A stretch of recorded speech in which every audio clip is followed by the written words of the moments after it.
கடிதாசி எழுத சொல்லியிருந்தாங்க. ஆளாளுக்கு ஒவ்வொரு பக்கம் எழுதுனாங்க. அந்த லெட்டர் எழுதுனதுலயே வந்துட்டு ஒரு விஷயம் நல்லா தெரிஞ்சுது. என்னடா இப்படி இருக்கீங்க? அப்படிங்கிற மாதிரி சில பேர் லெட்டர் எழுதியிருந்தாங்க. பார்வதியும் எழுதியிருந்தாங்க. எஃப்ஜே எழுதியிருந்தாரு. அரோரா எழுதியிருந்தாங்க. அவங்கவங்க மனசுல இருக்கிறத, அங்க நடக்கிறத மீன் பண்ணி எழுதியிருந்தாங்க. ஒரு சில பேர் லெட்டர் எழுதியிருந்தாங்க. உன்ன மாதிரி ஒரு ஆள பார்த்ததே இல்ல.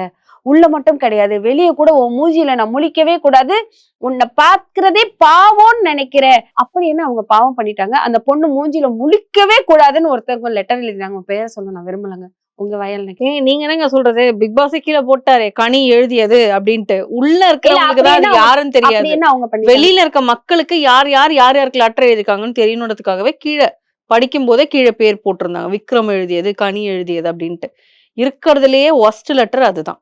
பார்வதின்னா அவங்களுடைய கேரக்டர் வந்து நல்லா தெரியுது.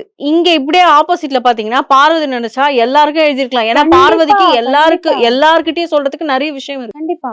ஆனா அவங்க அதுல இருந்து நல்ல சேஞ்ச் கொடுத்திருக்காங்கன்றது எனக்கு தெரியுது. வீக்லி அத மட்டும் நான் சொல்றேன். அவங்களுடைய ஃபோக்கஸ் கேம் ஃபோக்கஸ்னு பாத்தீங்கன்னா விக்ரம் அவங்களுக்கு ஒரு லவ் உண்மையாவே அவங்க லவ் பண்றதுனால ஒரு காதல் கடிதமா வந்து அது கமருதீனுக்கு எழுதியிருக்காங்க. சோ பார்க்கும்போது அந்த கேம்ல கூட நீ பேசுறது ஆரம்பிச்சா நீ பண்றது வந்து ரொம்ப காமெடியா தான் இருக்கும். ஆனா அந்த நேரத்துல ஏதாவது எடுத்து அடிக்க தோணும் அப்படிங்கிற மாதிரிதான் இருக்கே தவிர்த்து விக்ரம் அழிக்கணும், விக்ரம் இப்படி விக்ரம் அப்படி இல்ல. அந்த வக்ரம்ன்ற வார்த்தையை அவங்க விட்டுட்டாங்க அவர் சொன்னதுக்கு அப்புறம். விசித்திர விக்ரம் எஸ். ஏன்னா நம்மலாம் யோசிக்கிறத தாண்டி விக்ரம் வேற மாதிரி ஒண்ணு யோசிப்பாரு. எழுதியிருந்தாரு.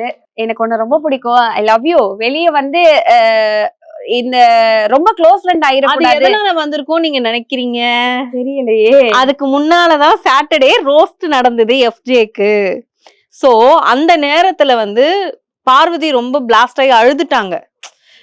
யாரா இருந்தாலுமே அழ இருக்கும். நம்மளுக்கே பீரியட்ஸ்ல வந்து எவ்வளவு பெயின் இருக்கும் உங்களுக்கு தெரியாது. இதுல பயங்கர பெயின் இருக்கும். ஒரு டைம் யாரும் இல்லைன்னா அழுவோம், சுருண்டு படுத்துப்போம். அந்த மாதிரிலாம் நிறைய விஷயங்கள் இருக்கு கேர்ள்ஸ்க்கு.